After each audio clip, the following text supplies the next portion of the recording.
Some codes seem to disappear after clearing, but they come right back after the next drive cycle.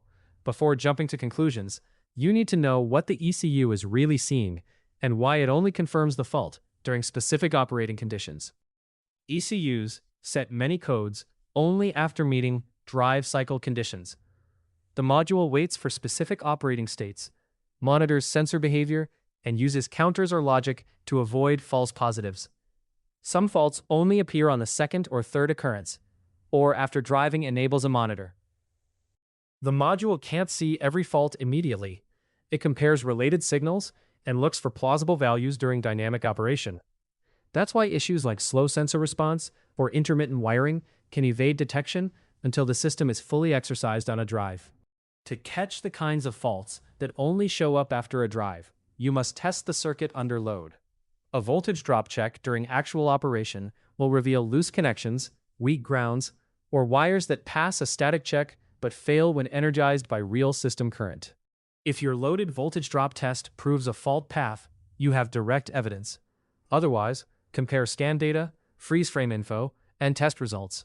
If everything checks out but the code returns only after a drive, suspect faults that appear under vibration, heat, or dynamic load.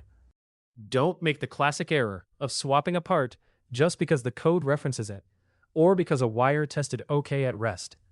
Only connect a code to a part after confirming behavior, under the right drive cycle conditions, and with circuit testing that proves the fault is active when the code appears. Here, the technician compares the seen evidence against the next test instead of repeating the same generic diagnostic reminder. Use this step to name the condition, the observed data, and the confirmation path that separates this scene from the rest of the workflow. This scene narrows the decision to one specific measurement or clue, then points to the next action that confirms or rejects the suspected fault. Codes that return only after a drive cycle require a combination of patience, logic, and real testing. Always check enable criteria, use plausibility and related PIDs as clues, and rely on loaded measurement, never a single clue.